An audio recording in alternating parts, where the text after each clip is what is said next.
Welcome to the Eating Disorder Hope, Anorexia Hope in 2018 conference. We are delighted to share Dr. Erin Parks' presentation today titled Leave Me Alone, Help Me Recover, Family Involvement in Anorexia Recovery.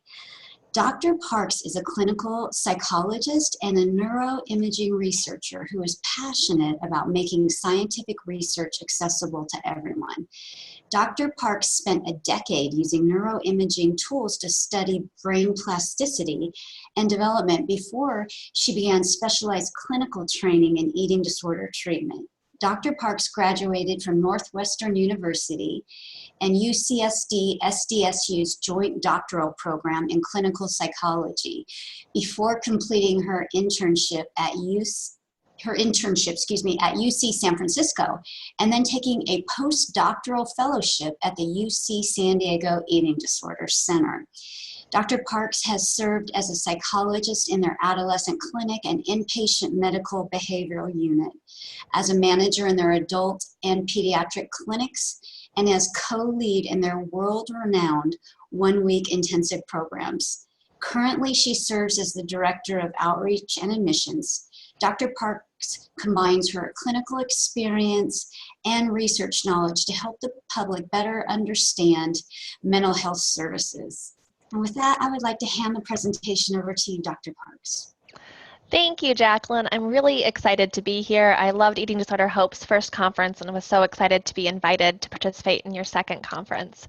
What I want to talk about today is something that I think all clinicians and parents have experienced, that there is every family that we work with kind of shares the same three values. They value health, they value education, and they also value the relationships within the family. And when an eating disorder comes into a family, it really challenges how you're going to hold all three of those values at the same time. Oftentimes people have to put their, hit pause or slow down their education in order to seek treatment. It also puts a big strain on family relationships when, for instance, the parents want them to get help and maybe the person who is ill has some ambivalence towards seeking treatment. So we've noticed that there is this struggle that exists, and we wanted to find a way to quantify it. What do people really think about having their families involved in treatment? So we have this dialectic. Adolescents with eating disorders are often unable to make decisions that are going to foster recovery, and thus parents must be empowered to lead recovery. And while the study was talking about adolescents in this case, we also see the same with adults. There's plenty of people who have adult children who are unable to make decisions that are health-oriented. But the paradox is that caring for a child with an eating disorder is an extremely stressful experience with high levels of caregiver stress, anxiety, and depression. So how do you balance these two things? The resistance that we hear comes from not just the adolescent or the adult, it also comes from the parents. The parents say, I don't want to ruin our relationship, so I shouldn't be involved. And the adolescents say, phew, I want independence, I can do this myself, please don't be involved. So how do we reconcile that with the fact that we see that family involvement works? So we wanted to see how people felt about family involvement both before and after having their family involved in treatment. So for this study, we hypothesized based on our clinical experience, anecdotal experience, that adolescents would report that family involvement was unpleasant during treatment. I think that all of us can imagine that it would be an unpleasant experience being part of family therapy. It is, you're in a very vulnerable position. It's usually very new to most people. It's not something a lot of people have done before. But we thought that after treatment, the relationship with their parents would not be negatively affected, and that after treatment, adolescents would feel gratitude that their parents were involved. So we reached out to 64 families that had been discharged from the UC San Diego Eating Disorder Center. They had participated in our PHP program, and the majority also participated in our IOP program. The average length of stay was about 4 months across the 10-hour PHP, 6-hour PHP, and IOP, and we invited them via email to participate. So I want to first define what I mean when I say having your family involved in treatment. I think a lot of people think of just FBT or Maudsley. And that's just one way that family can be involved. So for the purposes of this talk, and as both the parents watching and the clinicians watching move forward, I want them to think of with a very wide lens about what it means to be involved in treatment. So one is family therapy sessions. This could be DBT family therapy sessions, Maudsley, or family-based therapy sessions, but being involved in sessions with just your family. Also, family DBT skills groups. So I'm listing all the things that we have here, and perhaps this is like a menu of what you can choose from for your own family or your own clients. But the people who participated in this study had all these different types of family involvement. So family DBT skills groups meant that the adolescent, their parents, were together in a DBT skills group with other adolescents suffering from an eating disorder and their parents, and they would all learn the same skills together. The rationale here is that learning a new skill or habit is hard, whether it's a skill or habit you're trying to do for recovery or just a skill or habit because you want to get more organized. Making new habits is difficult. So we wanted parents to be learning the skills alongside their adolescents so they could both remind their adolescent to use them, but more importantly, they can also model the use of them. We talk a lot in skills about treating it like exercise, that you have to really build up that skill muscle.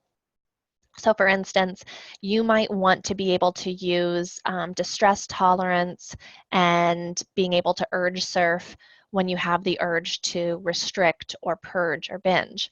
But if you only were trying to use that skill when you were trying to use them for these high-level behaviors, it'd be very difficult. So we want people to practice with low-level behaviors. When you're on the phone with the cable company and you're arguing with them, use your distress tolerance skills then. When you're stuck in traffic, use your distress tolerance skills then. And we want the parents to be modeling them so they become part of the fabric of the family.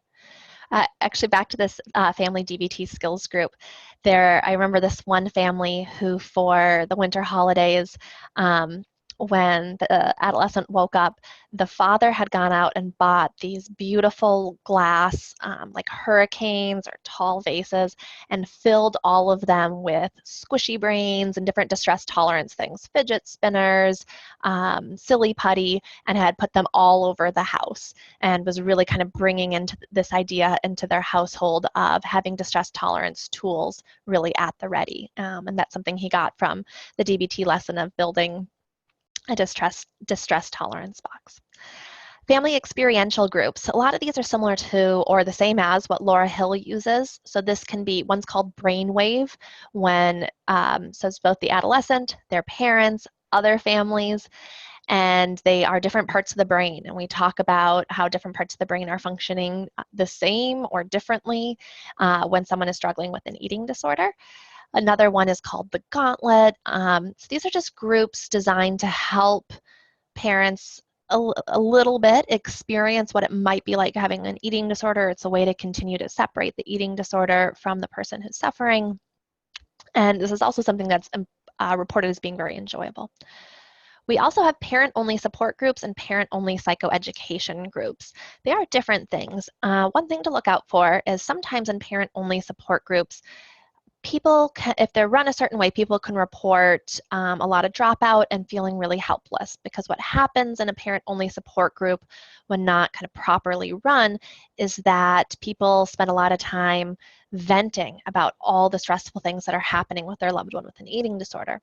And while it's wonderful to have an outlet to share an experience that other people have also experienced as well, it can also create a feeling of hopelessness when you're just hearing all these stories of people not doing well or difficult stories.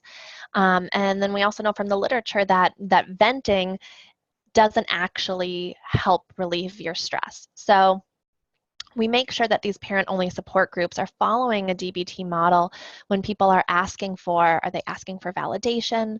Are they asking for brainstorming? So there's some structure to the parent-only support groups. And then also psychoeducation groups where they can learn about eating disorders. This can be learning about the neurobiology of eating disorders, which we talk about a lot, talking about the medical consequences of eating disorders. And this isn't something we just do once, we do it over and over again because like anything in life, you're going to fatigue from it. You're going to drift away from your original goal.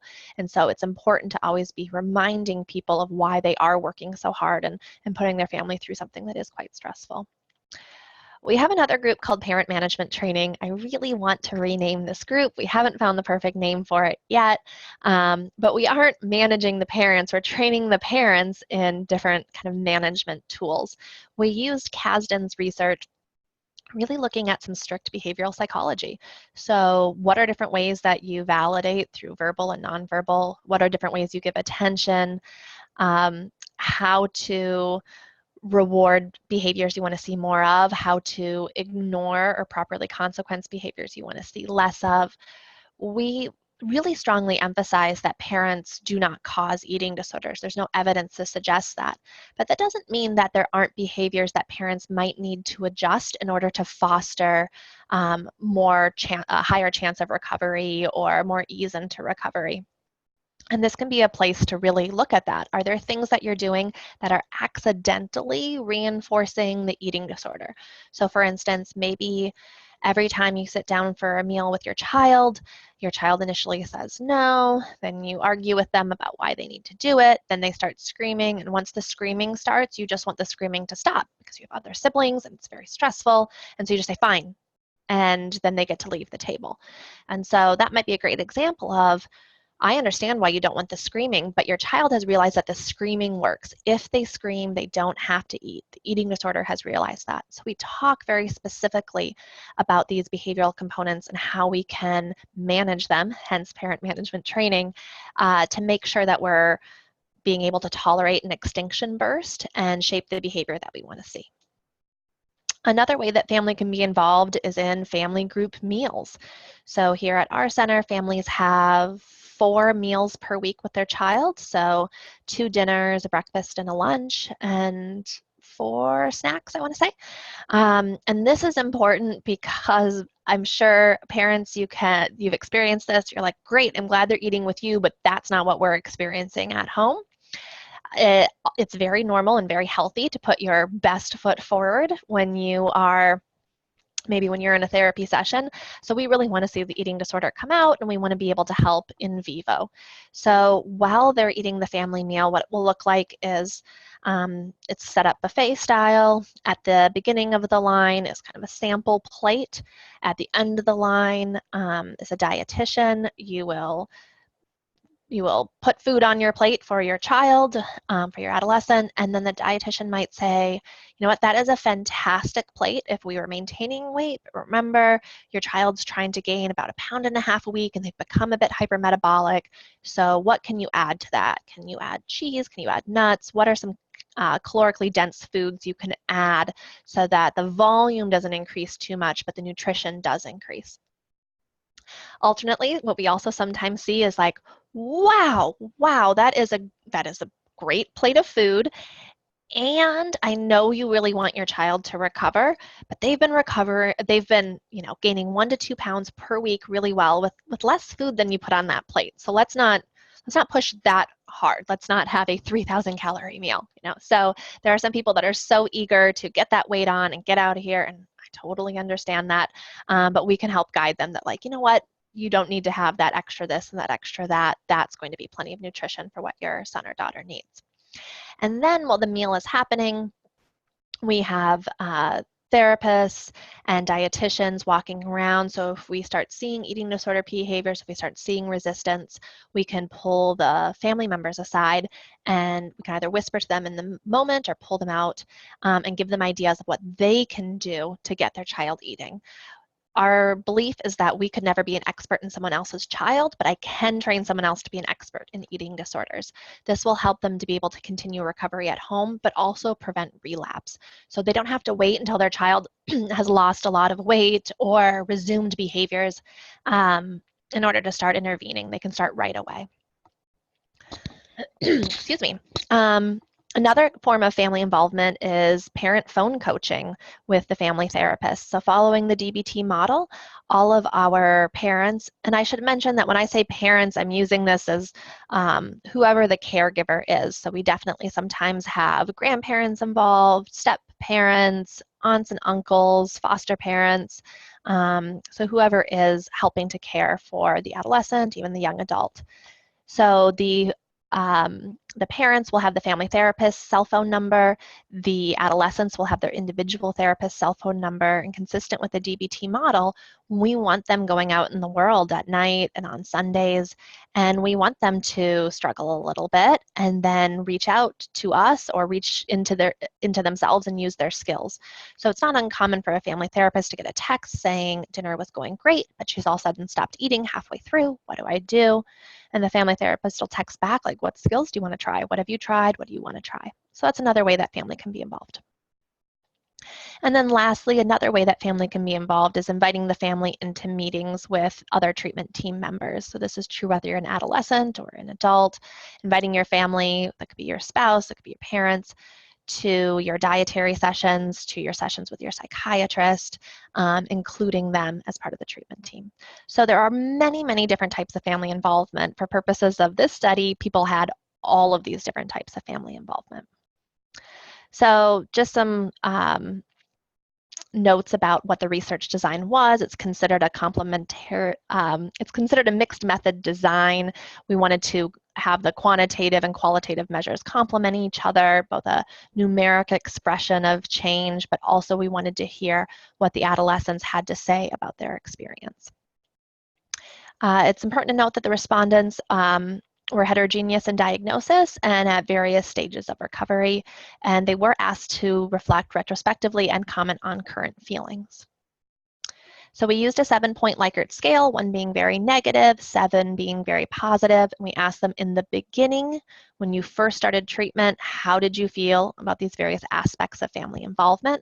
So we specifically asked about family therapy, family groups, and family meals. And then we also asked them at the beginning, when you first started, what was your relationship with your parents like, and also what your relationship with your therapist was like. We asked those same questions again, saying, what are your current impressions? How do you feel about those things today?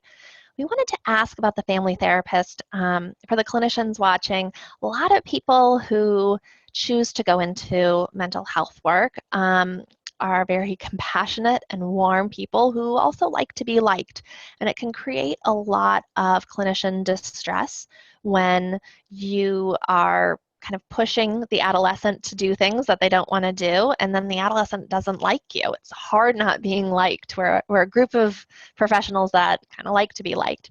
And so we were curious as to what the thoughts are with how the adolescents felt about their family therapist.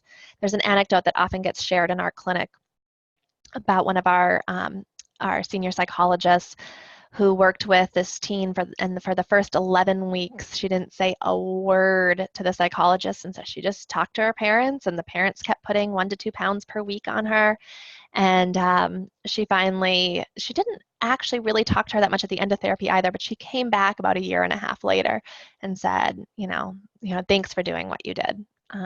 So I think that's kind of a powerful story, that the end goal is not necessarily for them to like every minute of treatment, but for the treatment to work and continue working. Okay, so this is an example of the survey that they filled out online, asked how they felt, how they feel now, and how they used to feel. We also asked open-ended questions. We wanted to know how they felt about their family involved, what was helpful about having their family involved, but also what was not helpful about having their family involved.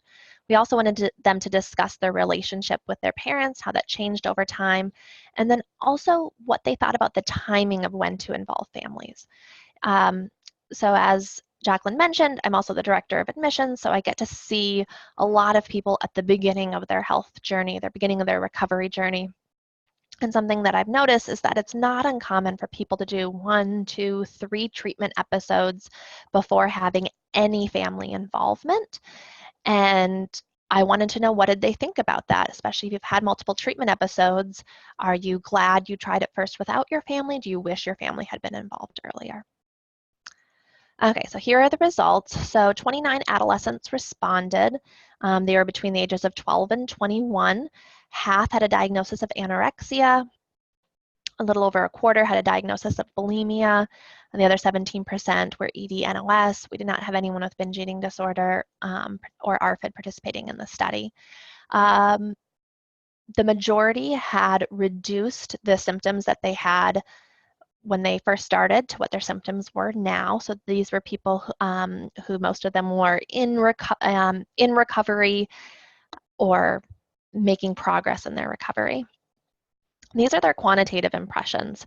So you'll notice that it was significant for every question we asked.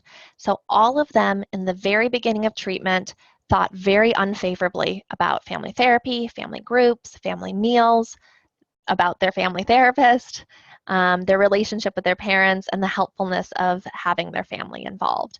So this was interesting to us. I'm like, is there one aspect of having your family involved that's more favorable to adolescents than others? Because perhaps that can be your foot in the door. Like, okay, they don't mind this as much, so let's start with this and then add other types of family involvement. But that isn't really the case. I mean, across the board, they weren't super stoked about having their family involved. And then now when they look back, they all had, the average was reporting favorable impressions of having their family involved. They were all very glad that they did family therapy, family groups, family meals. They saw their relationship with their therapist. But if you notice, the biggest change was relationship with parents, 5.72. So that was the highest of how they felt about it. They felt that their relationships with their parents were strong. So this is the comments that kind of support the data that they said. So their initial thoughts on family involvement. So 26 of 29, the majority of people talked about the anger they had, the fear that they had, and the shame they had about their families being included. I think a lot of us had guessed, oh, they don't want their families to be included because they're a teenager and they want to be independent, or they're a young adult and they want to be independent. But turns out that shame and fear were really the driving factors in not wanting their parents to be involved.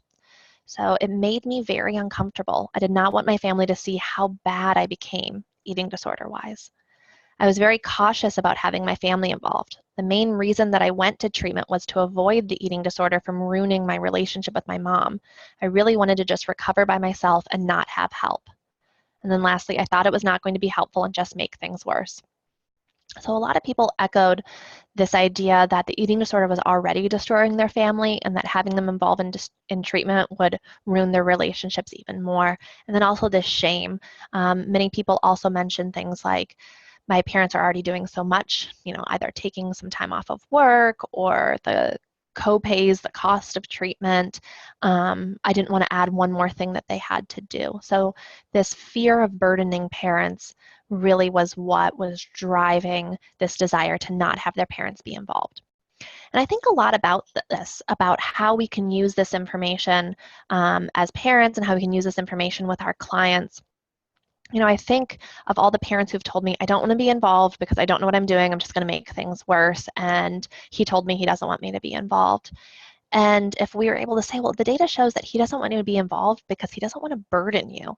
And I think most parents would say, oh gosh, this is my child. Like, this is not burdening me. This is what I want to do. No different than if my child had been diagnosed with cancer, it would not be burdensome to me to sit there with them while they got chemotherapy and rub their back. So helping the parents understand where this reluctance comes from, that it comes from a desire to protect the parents, not from a desire of thinking that the parents would be harmful. So what are their current thoughts on family involvement? So all of these people had their family involved. They started out, 26 of 29 of them, saying made them feel angry, they were afraid, they were ashamed about being their families included. And now when they looked back, all but one of them expressed very positive impressions of having their family involved. One person wrote, I thought it was valuable, even though I was annoyed. I think that's an important dialect to prepare the parents for, that enjoying something isn't this, or not, isn't the same as whether or not it's valuable and it's working. So your teen might not like it. Your teen might be very annoyed, and your teen might think, okay, this is working. I feel relieved. Even though it was an awkward transition at first, it helped in the long run because of how meaningful our relationship became and how the support meant to me. How much the support meant to me. This was someone who was functioning very, very independently, was an older teen, I believe like 18 years old, and was starting to make that transition towards independence and college, so it was awkward for them to transition back to relying on their parents. But in the long run, it really made her closer with her parents. Someone else said, they helped make sure I was eating my meals and they monitored everything, even when I didn't want them to. They definitely were a big part in recovery. Again, echoing they were helpful, even though I didn't want them to, or even though it annoyed me, it was helpful. Looking back now, I'm glad my family was involved in my treatment because I was held accountable for my actions at home and was under constant supervision after and during meals. I'm also glad that they were present at UC San Diego because they were able to learn skills to help me and understood better how I was feeling and what I was working on in order to recover. So they felt like they were held accountable. It helped to prevent relapse. The supervision was annoying and it worked. So what was unhelpful about having your family involved?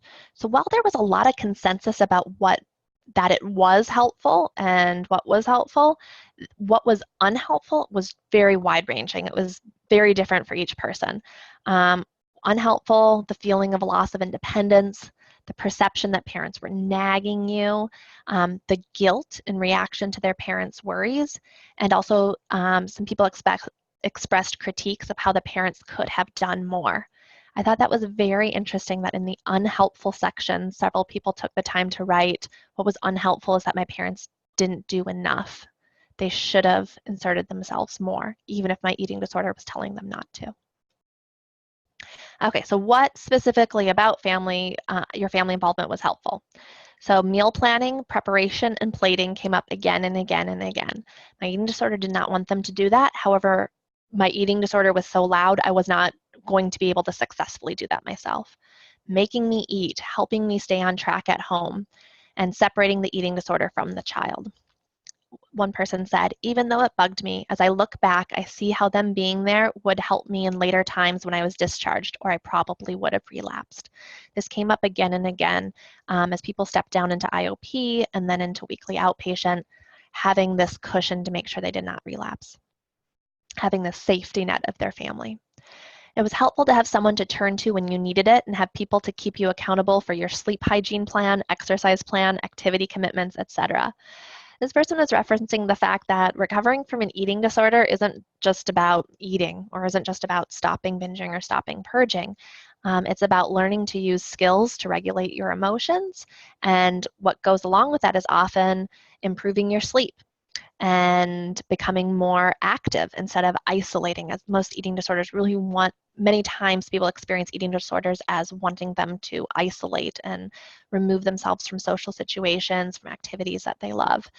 So re-engaging in activity is a big part of it as well. So when we talk about family being involved, we aren't just talking about family making sure that the person who is ill is eating or not purging. We're also talking about the family helping them to do those other pro-health behaviors that help to build a healthy self, a holistic, healthy self. Someone else wrote, having family groups on Saturday taught me many good coping skills and taught my parents to better understand what they needed to do to encourage me to be healthy. A lot of families will tell us everyone reacts differently to stress. And it is stressful when you see someone that you love engaging in behaviors that aren't pro-health, that aren't going to help them get towards their health goals or their life goals. And when you're experiencing that frustration, some people get really worried and really small and really quiet, and they become passive and they withdraw. Some people get really loud and they scream and big family fights happen. So a lot of teens and young adults express how helpful it is to have their parents have the tools to deal with how stressful it is getting through an eating disorder. So how was your relationship with your parents over the course of treatment? So one thing that we noticed is that people rated the parent-child relationship starting in very different places. If you remember the chart before, it had a pretty wide standard deviation. Some people expressed having very hostile relationships with their parents. Some of those people might have been ill for quite a while, been in and out of treatment, and maybe their parents were really worn down by the eating disorder.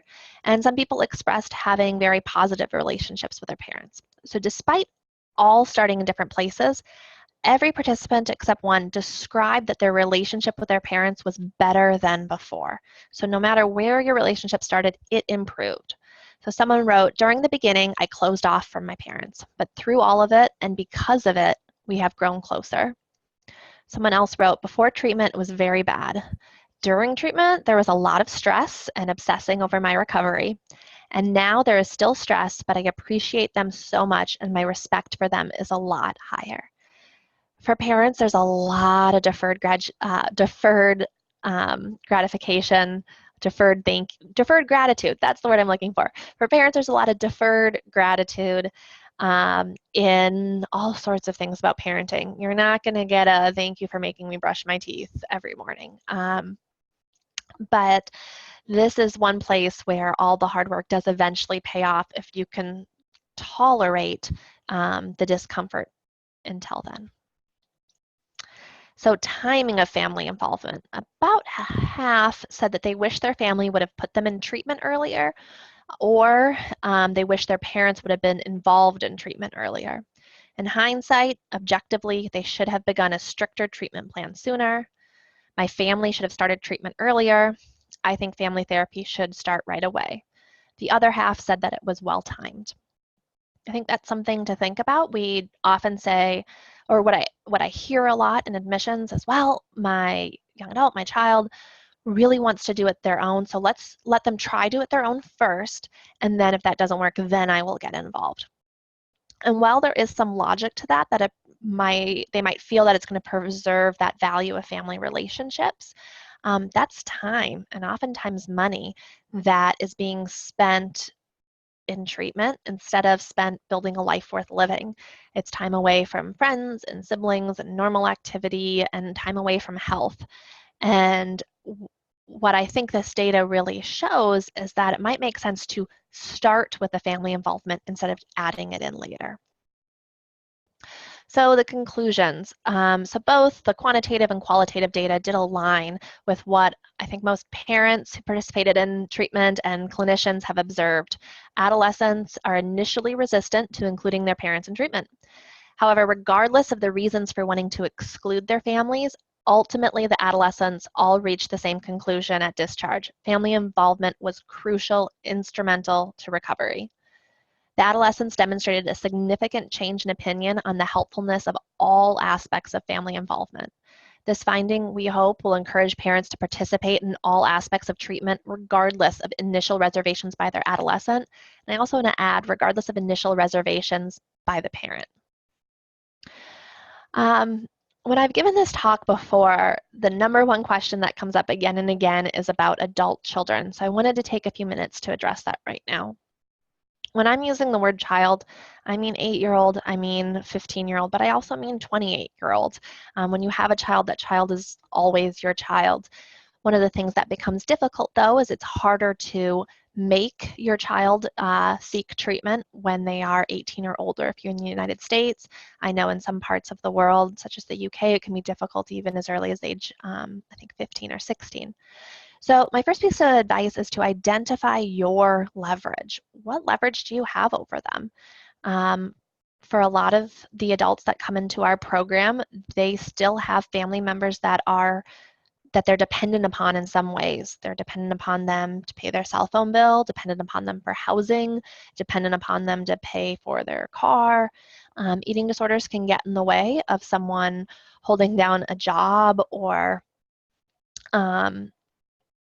otherwise being able to support themselves sometimes. So you might have financial leverage over your child. There's also a lot of people who have the school leverage. Their child is in school and the parents in some way are helping to offer some financial support for them to be in school. So identify what your leverage is and work with someone to think about how you can use that leverage. It is very, very realistic to say to your loved one, I want you to get an education and I want you to be alive to use that education. There are some student health plans that are much, much, much better than any health plan they're going to have afterwards. So that's also something to look into and maybe to help push you back any fear you have of pushing your child into treatment. But we see a lot of parents have success in saying, I love you so much that I'm not going to let you die. And so we are not going to be paying for your college unless you do X, or you're not going to continue living with us unless you do Y. So identify your leverage and you can work with a therapist to help figure out how you can write up a contract and how you can stick to it. which actually goes to number 3 here, which is learning skills to manage your discomfort.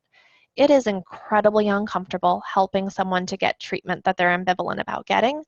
It is very uncomfortable using your leverage, making threats, and then also seeing through on the threats. We have seen many adult children who've called their parents bluff, and it took a lot of support for the parents to do what they said they would do if their child didn't get care, to stop paying the bill for college, to cut off the cell phone. Oftentimes, the adult children have heard these threats before, and through behavioral learning, if the threats before didn't come to fruition, they have no reason to think they'll come to fruition this time. It can often be really helpful to have someone supporting you through the discomfort that you will naturally feel when you are putting a natural consequence in place for your adult child. I also really encourage parents and spouses of adults who are struggling with eating disorders to get support. We know a lot about caregiver burnout for other illnesses such as cancer and Alzheimer's, and I really would argue and would like to properly study that caregiver burnout for eating disorders is very unique for a couple of reasons. One, you have the traditional caregiver burnout from any sort of chronic illness. But 2, you also have this unique aspect of eating disorders that the person who's ill is engaging in some non-healthy behaviors. So with cancer, you often don't see someone doing things that get in the way of their health. It can be very hard that the illness, eating disorder that you're trying to support someone you love through involves also seeing them given to urges that are not healthy. And that puts a huge strain on the relationship, which is another reason that I think caregiver burnout is very high in eating disorders, is because it strains the relationship, these non-health behaviors, in a way that you might not see in other chronic illnesses. Another reason I think caregiver burnout is high is that the treatment landscape is very, very confusing. In the US right now, about 95% of treatment centers are for-profit, owned by private equity companies, and have pretty awesome marketing going on. So you Google eating disorders and you see so many different contradicting things. You see things saying, don't send your child to residential, do send your child to residential. It's really hard to know what to do and where to encourage your loved one to go to get help. I think that confusion compounds the stress that caregivers feel. And then last, but certainly not least, we talk to a lot of caregivers who've incurred a significant financial burden in trying to get their loved one help, which exacerbates the stress that they're already having. So I really recommend that if you have an adult that you love that has an eating disorder, that you get some support for yourself. I know that Project Heal is doing a program, Communities of Healing, and hope to be rolling out more support for caregivers very soon. I think it's very, very important that you're supported, else you won't be able to manage your discomfort. You won't be able to use your leverage if you're experiencing burnout. And then lastly, what are they motivated to change? So it's not uncommon for people to tell me, you know what, purging's working for me.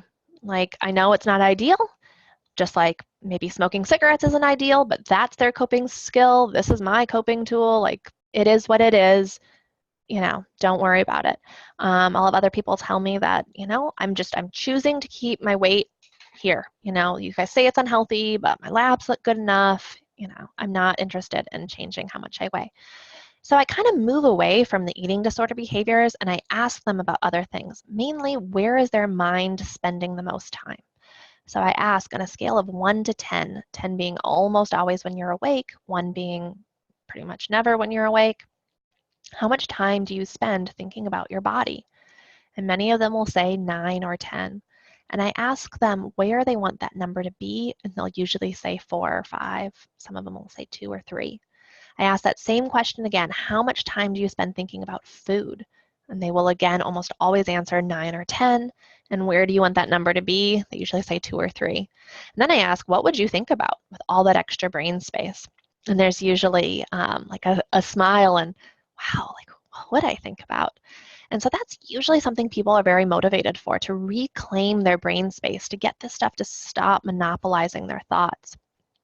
There's also a lot of people who are motivated to stop feeling anxious all the time. That feels crummy. or motivated to stop being depressed. So that's one thing that you can focus on, is what they are motivated to change. Also, as people with, as adults who have eating disorders age, some of them choose to have children, and their motivations might change. People who weren't motivated to get healthy before have new motivation because of their child, because of their job, because of their hobbies, because of their spouse. So finding ways to figure out what they are motivated to change. So the final message of this talk is that just as adolescents and young adults, and even not so young adults, aren't eager to include their parents or spouses in treatment, parents and spouses are also not necessarily that eager to enter family therapy, something that is initially seen as vulnerable and uncertain. It makes sense that nobody wants to do this, but just because you don't want to do it doesn't mean it doesn't work. So reducing this barrier to engaging in family treatment, such as having data to demonstrate that there's improved outcomes and improved relationships when families involved, we hope that this will help more families to take the very courageous step towards family inclusive interventions. There are some references. I just want to send a huge thank you to my team. I think we have about 70 people here that we work with. And they are just so important to what we do here. So we've got our research team up top. Ann Clarkin, Sarah Archer, Ana Ramirez, and Roxy Rockwell run our Adolescent Clinic and do such a fabulous job. Ann Cusack runs our adult program and helps with data. Christina Morenga is our director of research, and Leslie Anderson, pictured in the bottom left, is our training director. We really try to have a very synergistic research and treatment program so that we're figuring out what's working, making sure that it works in the long run, and then sharing it with everyone. So I appreciate that people have taken the time to listen to this, and I hope that you find that it's helpful. Erin, thank you for an excellent presentation. We are such a fan of UCSD and your work with families and the support that you give to eating disorder sufferers. If folks want to contact you, what's the best way to do so? Great. You can call me if you want to. It's 858-534-8019. You can send an email. It's E as in Erin, Parks, P-A-R-K-S, @ucsd.edu. You can also visit our website. It's at eatingdisorders.ucsd.edu. We have a training program. So if someone listening here is a clinician, we have fellowship, internship, externship programs, residency programs. If you're listening and you're a researcher, we have a thriving research program, and then we also have a treatment program. And all three of those programs work together really synergistically to make sure that we're advancing the field. And we'd love to have you contact us.